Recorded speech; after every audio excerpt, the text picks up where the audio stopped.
حامدا ومصليا أما بعد بسم الله الرحمن الرحيم.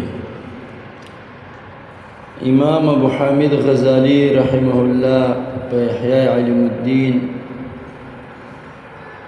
جلد نمبر 2 صفحه نمبر 1 کتاب آداب الکسب والمعاش کی لیکلی چې لقمان حکیم خپل زوی ته نصیحت کوي او ورته فرمایي یا بني استغن بالکسب الحلال عن الفقر فإنه ما افتقر أحد قط إلا أصابه 3 خصال: رقة في دينه وضعف في عقله وذهاب مروءته، وأعظم من هذه ال3 استخفاف الناس به.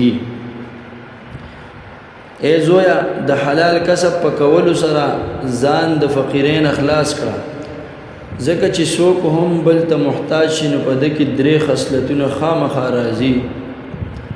په دین کې کمزوري او تنګي راځي، عقل یې کمزوري کیږي، مروءت او غیرت تیزی، او د دې دریوانو نه غټو نقصان دار چې خلق دته سپک ګوري. نبی کریم صلی الله علیه وسلم د کسب کون کی او محنت کون کی لاس خپل کړی. اسلام د خلکو حوصله افزایی کوي کوم چې محنت او مزدوری کوي او هغه له اوچت مقام او مرتبه ورکړي ده. څوک چې په حلال طریقې سره محنت او مزدوری کوي او په حلال کسب یې د الله جل جلاله د قرب ذریعہ ګرځولي، رسول الله صلی الله علیه وسلم په خپل پسو موقع باندې د محنت کوونکي لاس خپل کړي. یو ځل حضرت جابر رضی الله تعالی عنہ سره نبی کریم صلی الله علیه وسلم مصافحه وکړه، نو د لاسونه نبی کریم صلی الله علیه وسلم ته زیګو او داسې داغدار معلوم شو. رسول الله صلی الله علیه وسلم ته تاسو کو چې ستا په لاسونو باندې دا داغ د سشي دی.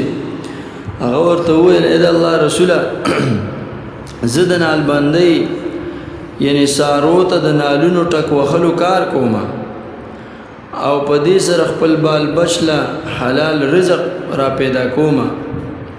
نبی کریم صلی الله علیه وسلم ورته فرمایل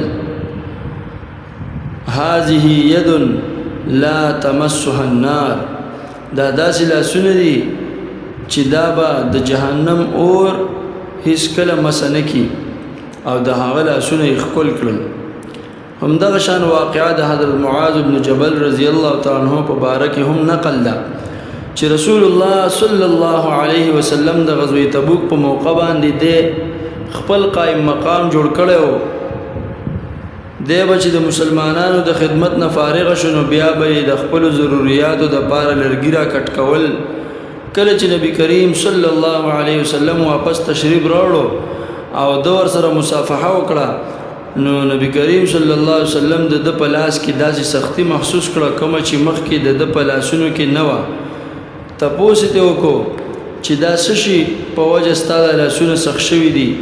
دور د خپل واقعا بیان کړ چې لرګي می کټ کول رسول الله صلی الله علیه وسلم ته چې سبب معلوم شو د لاسونه یې راپورته کړو او خپل یې کړو او وی فرمایل دا داسې لاسونه دي چې دې ته د جهنم اور هیڅ کله نه رسی. نبی کریم صلی الله علیه وسلم 3 پیره دا خبر وکړه. دا څومره لوی عزت او شرافت د چې سردار دو جهان محمد رسول الله صلی الله علیه وسلم د محنت کون کی لاس په هغه مبارک خله باندې خپل کړو په کومه خله باندې چې د وحی آیاتونه تلاوت کېده.